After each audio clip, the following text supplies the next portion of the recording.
సైదాబాద్ కాలనీలోని సింగరేణి కాలనీలో 6 ఏళ్ల బాలికపై హత్య జరిగి ఈ రోజుకు వారం రోజులు గడుస్తున్నప్పటికీ ఇప్పటికీ నిందితుడిని అసలు పోలీసులు పట్టుకోలేరు. నిన్న మాత్రం అంటే నిందితుడిని పట్టించిన వారికి 10 లక్షల రివార్డు కూడా ప్రకటించారు. ఈ నేపథ్యంలోనే ఇక్కడ ఏదైతే బాలిక ఉందో ఆ బాలిక కుటుంబాన్ని పరామర్శించేందుకు పెద్ద ఎత్తున అటు నాయకులు కానీ అందరూ పరామర్శిస్తున్నారు. ఆ అమ్మాయికి అంటే ఆ కుటుంబానికి న్యాయం జరిగేలా కూడా పలు చర్యలు తీసుకోవడానికి కూడా డిమాండ్ చేస్తున్నారు. ఈ నేపథ్యంలోనే ఆ బాధిత కుటుంబాన్ని ఆ దిశ ఏదైతే దిశ చట్టం ఉందో దిశ కేసును వాదించిన హైకోర్టు అడ్వకేట్ రజనీ గారు మనతో పాటు ఉన్నారు. వారితో మాట్లాడి మరిన్ని విషయాలు తెలుసుకునే ప్రయత్నం చేద్దాం. మేడం చెప్పండి, దిశ మీకు సంబంధించిన కేసును కూడా మీరు వాదించారు. మళ్ళీ దిశ ఘటన జరిగిన తర్వాత కూడా ఇలాంటి ఒక 6 ఏళ్ల పాపపై అత్యాచార ఘటనలు జరుగుతున్నాయి. అంటే దీనికి చట్టాలు కారణమా అంటే పోలీసుల నిర్లక్ష్యం కారణమా? నమస్తే అండి.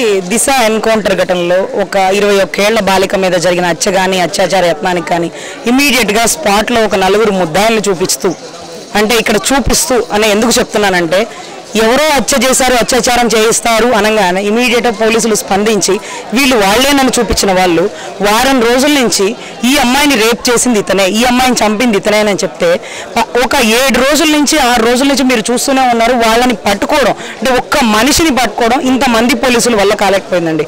తర్వాత 5ంటికి ఘటన జరిగితే 7 దగ్గర నుంచి వరకు ఆ కుటుంబాలన్నీ ఈ ఇంట్లోనే అనుమానంగా ఉంది. ఒకసారి పగలగొట్టండి అంటే పోలీసులు పగలు కొట్టడానికి లేనిపోని కేసులు మా మీద వస్తే లోపల బంగారం పోతుందో వెండి పోతుందో అని పోలీసులు భయపడతారా అండి? అంటే నెగ్లిజెన్స్ అనమాట వర్క్. అదే ఒక ఎంఆర్ఓ కూతురు తప్పిపోయిందని చెప్పండి, ఒక ఎండిఓ కూతురు తప్పిపోయిందని చెప్పండి, ఒక సినిమా యాక్టర్ ఇంట్లో పనమ్మాయి కనపడలేదని చెప్పండి, ఎలా రియాక్ట్ అవుతారు? అంటే ఒక పేదోడికి అన్యాయం జరిగితే ఎవరు స్పందించరు అనమాట. ఒక మనిషిని పట్టుకోవడానికి 5-6 రోజులు పట్టిందండి. ఎందుకంటే ఆ మనిషిని అంటే ఆ అమ్మాయిని అత్యాచారం చేసింది వీడేనని మీరు చూపిస్తున్నారు కాబట్టి మీరు మచ్చుక్కి వీడు కాదు ఎవరోనని ఒక రాయేసి చూడండి. సాయంత్రానికి ఇతనే ముద్దాయి, ఇతనే హత్య చేశాడు, ఇతనే అత్యాచారం చేయాల్సి వచ్చింది అని తెర మీదకు చూపిస్తూ వాడిని కోర్టుల చుట్టూ స్టేషన్ల చుట్టూ ఎన్కౌంటర్లు అంటూ చేసేస్తారు. వీరినే ఇతనే చేసిండు పట్టుకోమంటే టైం పడుతుంది. ఫోక్సో కేసు కట్టారు, ఇన్ని సెక్షన్లు కట్టారు, ఎటువంటి చర్య తీసుకుంటున్నారు? సో ఈ చర్య కంటే ముందుగానే సత్వర చర్యలు ఎందుకు తీసుకోలేదు? 5ంటికి కంప్లైంట్ చేస్తే 7ంటికల్లా వాళ్ళు రియాక్ట్ అయ్యి తలుపులు పగలగొడితే ఆ అమ్మాయి మానం పోయినా ప్రాణంతో ఉండేది. ఆ తల్లికి ఈ ఆర్తనాదాలు ఈ బాధలు ఉండేది కాదు. ఈ బజార్లో ఒక కాలనీ ఉందని కూడా ఇంత పెద్ద ఏళ్ల మధ్యలో ఆ బజార్ ఉందని కూడా ఎవరికి తెలియదు. ఈరోజు పెద్ద మంది రాజకీయ నాయకులు ఇంకొకళ్ళు 5-6 రోజుల తర్వాత స్పందిస్తున్నారు అంటే ఎవరికి ఏం లాభం చేయడానికండి? ఆ కుటుంబానికి ఏం సహాయపడుతుంది? న్యాయం ఎవరు చేయాలి, ఎలా చేయాలి, ఏ ధోరణితో చేయాలి? ఆ టైంలో రియాక్ట్ కానటువంటి పోలీసులు సస్పెండ్ అవ్వాలి, వాళ్ళ మీద చర్య తీసుకోవాలి. ఇంతమంది వచ్చినటువంటి రాజకీయ నాయకులైనా ఫిల్మ్ యాక్టర్ అయినా ఇంకొకళ్ళైనా ఈరోజు వస్తున్నారు. ఈరోజు గొప్ప మీడియా మిత్రులు టీవీ 9లు 10 టీవీలు ఈటీవీలు ఇలా ఎన్నో ఛానల్స్ కూడా ఈ రోజుకి ఇక్కడ రావడానికి టైం లేదు. ఎందుకంటే ఈడీ కేసుల్లో రకుల్ ప్రీత్ సింగ్ వచ్చిందనో మొమైద్ ఖాన్ వచ్చిందనో అక్కడే బిజీ అయిపోతుంటారు. తర్వాత వరుణ్ తేజ్ గారికో ఇంకొక తేజ్ గారికో యాక్సిడెంట్ అయింది, వాళ్ళ కుటుంబంలో ఒక మనిషికి ఇబ్బంది జరిగింది, చిరంజీవి గారు వచ్చారు, పవన్ కళ్యాణ్ గారు వచ్చారు, రామ్ చరణ్ గారు ఏడ్చారు, ఇంకొక ఆమె చూడడానికి వచ్చింది. అపోలో గేట్ బయట ఎన్ని కెమెరాలు ఉన్నాయండి? ఎంతమందిని కవర్ చేస్తున్నారండి? అంటే ఎవరికి న్యాయం చేస్తారు? ఒక బాగలేని మనిషి పడిపోతే ట్రీట్మెంట్ తీసుకుంటా ఉన్నాడు, వాళ్ళు వచ్చి చూసిపోతున్నారు. ఇది పెద్ద వింత, ఇది మనం చూపించాలా? 6 ఏళ్ల పిల్లకి అన్యాయం జరిగితే ఒక్క టీవీ ఛానల్స్ రావు, ఒక్కళ్ళు రియాక్ట్ అవ్వరు. ఇలా కారణమైనటువంటి పోలీసుల్ని సస్పెండ్ చేయమని అడగడానికి ఒక్కళ్ళకి గొంతు రాదు. సో దిశ వ్యవహారంలో 2-3 రోజుల్లోనే కేసు ఒకరికి తీసుకొచ్చారు, ఎన్కౌంటర్ చేశారు. కానీ ఈ బాలిక విషయంలో వారం రోజులు నడుస్తుంది. అంటే నిందితుడు ఆ అమ్మాయి ఏదైతే బాలిక ఉందో ఇంటి పక్కన వ్యక్తి అని తెలిసినప్పటికీ కూడా ఇప్పటికీ నిందితుడిని పట్టుకోలేకపోయిన పోలీసులు, అంటే మన దేశంలో ఎక్కడ లేని వ్యవస్థ తెలంగాణలో పోలీసు వ్యవస్థ ఉందని, హైదరాబాద్ పరంగా సీసీ కెమెరాల వ్యవస్థ పెద్ద ఎత్తున ఉందని చెప్తున్నారు. కానీ నిందితుని పట్టుకోవడానికి అంటే పోలీసులు నిర్లక్ష్యం అంటారా? ఇది అంటే ప్రభుత్వం పట్టించుకోవడం లేదు. గతంలో పట్టుకున్నారని మీరు చూసినారా? వాళ్ళే హత్య చేశారని మీరు చూసారా? అత్యాచారం చేశారని మీరు చూసారా?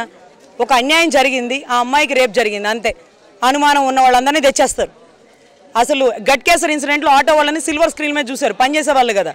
ఈ 4 చేసిండ్రు, ఈ 4 ఒప్పుకుండు, ఈ 4 ఎత్తుపోయారని.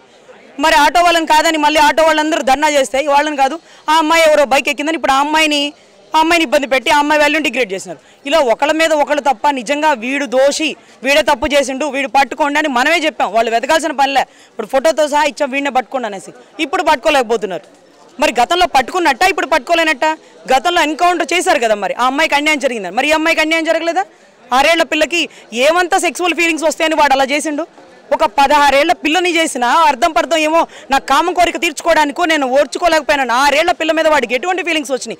అటువంటి ఉన్మాదిని ఒక అరబ్ కంట్రీ చట్టాలాగా నడి రోడ్డు మీద ఉరితీయాల.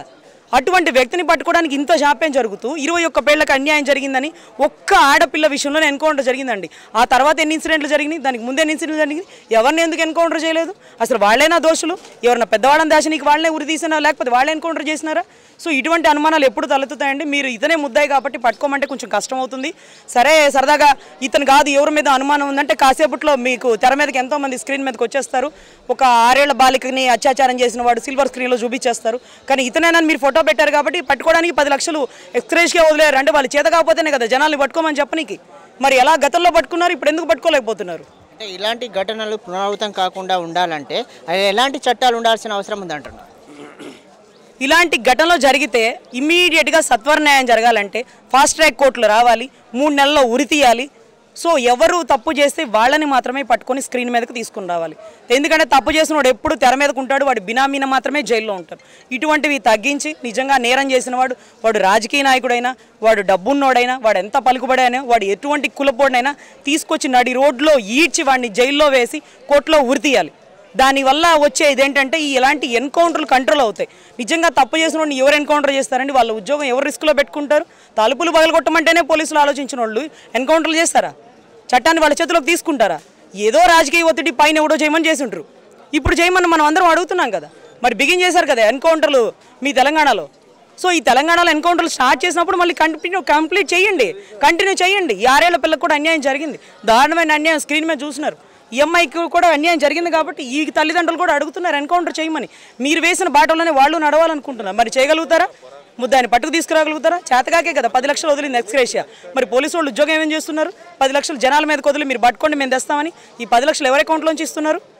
సో ఖచ్చితంగా దీని గురించి పునరాలోచన చేయాలండి. ఇటువంటివి తగ్గించాలి అంటే నిజంగా పోలీసులు సత్వరం పనిచేయాలి. దాని తగ్గట్టుగా ఫాస్ట్ ట్రాక్ కోర్ట్స్ రావాలి.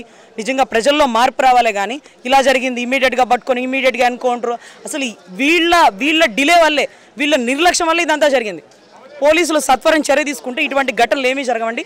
అటువంటి పోలీసులు సస్పెండ్ అయితే, అటువంటి పోలీసుల మీద చర్య తీసుకుంటే ఖచ్చితంగా ఇటువంటి మళ్ళీ రిపీట్ కాకుండా ఉంటాయి. అంటే ఈ ప్రభుత్వం కూడా ఇప్పటి వరకు దీనిపైన సరిగా స్పందించలేదని చెప్పి అంటే మిగతా నాయకులు వచ్చి పరామర్శిస్తున్నారు. కానీ ప్రభుత్వం తరపు నుంచి ఇప్పటివరకు మంత్రులు కానీ, ఏరియా ఎమ్మెల్యేలు కానీ, హోంమంత్రి కానీ ఎవరు ఈ ఘటనపై స్పందించలేదని చెప్తున్నారు. ఇవి చాలా చిన్న సందుల్లాగా ఉందండి. వాళ్ళకి వెహికల్స్ రావడానికి, ప్రోటోకాల్ రావడానికి ఇబ్బంది ఏమో రాలేదు. ఆల్రెడీ వాళ్ళు గెలిచిండ్రు కదా, వాళ్ళకి ఏం పని ఉంది? ఇక గెలవని వాళ్ళు ఎవరంటే వస్తే వాళ్ళు వస్తారనమాట. మళ్ళీ గెలవడం కోసం అవసరం కాబట్టి. గెలిచిన వాళ్ళు ఎందుకు వస్తారండి? ఏ రోజు పబ్బం గడుపుకొని ఆ రోజు వెళ్ళిపోయే వాళ్ళే. ఓట్లేసేటప్పుడు వీధికి, ఇంటింటికి, సందుల్లో గొంతుల్లో, చిన్న గుడిసెల్లో కూడా దిగి వాళ్ళ చేతులు పట్టుకొని ఫోటోలు దిగే నాయకులు ఈరోజు ఆ కుటుంబంలో ఆ తల్లి ఆర్తనాదాలు ఎవరికి వినిపించలేదా? ఎందుకంటే వాళ్ళు గెలిచేశారు, వాళ్ళకి పని లేదు. ఇంకా గెలవాల్సిన వాళ్ళు ఎవరంటే వాళ్ళు వస్తారు. మళ్ళీ వీళ్ళు కూడా గెలిచాక వస్తారా రారా? సో ఇటువంటివి మనం ఓట్లేసే ముందు 100 సార్లు ఆలోచించుకోవాలండి. ఓటేసి ఒకరిని గద్దెక్కించినప్పుడు వాడు మన ప్రతి సమస్యని పట్టుకుంటాడా లేదా, పని చేస్తాడా లేదా, మనకు ఉపయోగపడతాడా లేదా, మన కులపోడిని మనం గెలిపించినాం. ఏ కులపోడు వచ్చినాడు మీకు? మీ ఏరియాలో ఎస్టీకి సంబంధించిన ఒక అతను గెలిచినాడు. అతను వచ్చాడు మీ సమస్య కోసం, మీరేసిన ఓట్లతోనే కదా గెలిచింది. సో ఖచ్చితంగా ఎవరి కులాన్ని వాళ్ళు కాపాడుకుంటూ, ఎవరి కులంలో జరిగిన అన్యాయాన్ని వాళ్ళు పోరాడుకుంటూనే కాదండి. అందరూ ఒకటే కులం, మానవత్వ కులం. సో ప్రతి ఒక్కళ్ళు ఇది నా సమస్య, ఇది మన ఇంట్లో అమ్మాయి అని భావించినప్పుడు ఖచ్చితంగా ఈ కుటుంబానికి అన్యాయంగా కాకుండా న్యాయం జరిగే అవకాశాలు 100కి 2% ఉంటాయండి. ఇప్పుడైనా మీడియా మిత్రులు మీడియాతో వ్యభిచారం చేయకుండా దయచేసి మీడియా మిత్రులు అందరూ సహకరించి పబ్లిక్లో ఈ అవేర్నెస్ కల్పించండి. కొవ్వొత్తులు పెట్టుకుని ఒక అమ్మాయికే కాదండి, 6 ఏళ్ల పిల్లలకు కూడా తిరగండి. ఖచ్చితంగా న్యాయం జరగాలని పోరాటం చేయండి. ఖచ్చితంగా ఆ కుటుంబానికి న్యాయం చేయండి. సో మీడియా మిత్రులు సహకరించాలి, పోలీసు వాళ్ళు సహకరించాలి.